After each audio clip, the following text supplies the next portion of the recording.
बिस्मिल्लाहिर्रहमानिर्रहीम। आप देख रहे हैं यूट्यूब चैनल दराज वाले। अच्छा, आज जो हमारा टॉपिक था वो ये था कि क्या जो है हम दराज का जो स्टोर है वो सेल कर सकते हैं। मतलब कि हमने एक स्टोर बनाया दराज का, उसको हमने रन किया और वो तकरीबन मंथली जो है 30 से 40 हज़ार रुपये प्रॉफिट दे रहा है। तो वो क्या हम स्टोर जो है वो दराज के ऊपर सेल कर सकते हैं। और अगर हमने एक सिंपल स्टोर बनाया जिसके ऊपर 2 या 3 ऑर्डर्स आ रहे हैं, तो क्या हम उसको भी सेल कर सकते हैं। ठीक है। और जो आपको कहने का मतलब है कि बना बनाया जो स्टोर है वो क्या हम बाय कर सकते हैं।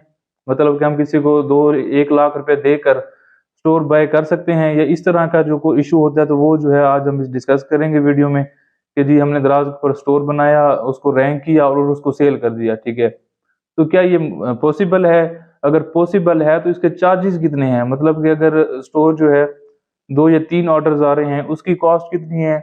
अगर 20 से 50 ऑर्डर्स आ रहे हैं उसकी कॉस्ट कितनी है? अगर 150-200 ऑर्डर्स आ रहा है उसकी कॉस्ट कितनी है? तो ये जो है वो हमने डिस्कस करना है। पहली बात तो ये है कि आपने दराज के ऊपर स्टोर बना लिया, ठीक है?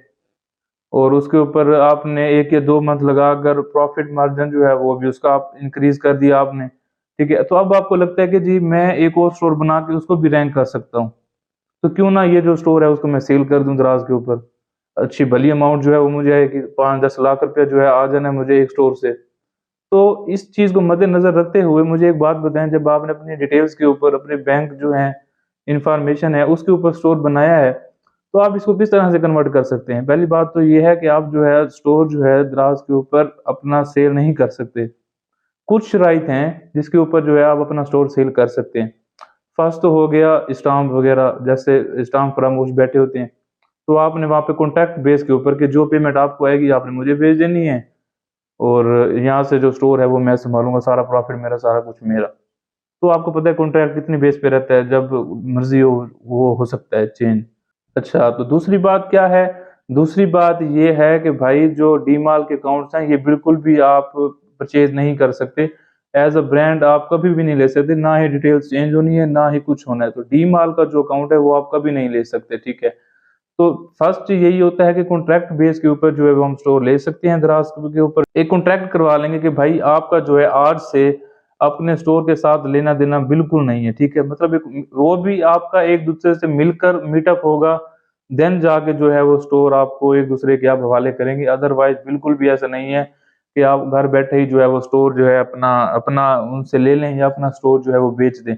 जो लोग भी इस तरह के काम कर रहे हैं, तो वो तकरीबन, अगर फॉर एग्जांपल हमने कोई स्टोर सेल करना है, तो हमने उस क्लाइंट को बुलाना है, उनके साथ कॉन्ट्रैक्ट करना है, चाहे वो 20 साल का एग्रीमेंट हो, चाहे 10 साल का एग्रीमेंट हो, जब तक वो अकाउंट को सँभालना चाहे वो सँभाल सकता है, ठीक है? तो ऐसे आप सेल नहीं कर सकते डिटेल्स वगैरह के ऊपर, कि आप एक फ्रेंडली कॉन्ट्रैक्ट करके उनके साथ अटैच होके जो है वो दराज का स्टोर जो है वो सेल कर सकते हैं। और मैं आपको रेट बता दूँ, फॉर एग्जांपल अगर कोई स्टोर वीकली जो है 10 से 15 हज़ार का रेवेन्यू आपको दे रहा है, तो उस स्टोर की जो कॉस्ट है वो 80,000 या 1 लाख तक आप कर सकते हैं, उसको ग्रो कर सकते हैं। इस बेस के ऊपर कि वो आपको सारी चीज़ें बता दे। अच्छा, को एक और आता है कि जो वीकली जो है हमें 30,000 40,000 जो है वो आ जाता है, रेवेन्यू है, प्रॉफिट नहीं। इसका अगर वीकली 30,000 है तो आपको प्रॉफिट 10 से 20,000 रुपए होगा वीकली। तो इसको जो है स्टोर इसकी कॉस्ट होगी 2 लाख प्लस, 2 लाख या 1.5 लाख जो है इसकी कॉस्ट हो सकती है नॉर्मली। अगर आपका जो स्टोर है वीकली 1 लाख को टच कर रहा है, तो इस स्टोर की जो कॉस्ट है वो 5 लाख जो है वो नॉर्मल है। तो आप स्टोर बेच सकते हैं दराज के ऊपर, ठीक है? इस तरह से नहीं है कि आपने ऑनलाइन स्टोर बनाया और ऐवें किसी को मैसेज करके स्टोर दे दिया, जीमेल पासवर्ड दे दिया, नहीं। कॉन्टैक्ट होता है बेसिक, इंस्टाग्राम वगैरह होता है, देन जाके जो स्टोर है आप उसके अंडर करते हैं, और दोनों पार्टीज़ के दरमियान जैसे हम प्लॉट्स वगैरह के वो करते हैं, तो ये सेम एज़ इट इज़ उनके साथ भी ऐसे ही होता है, ठीक है?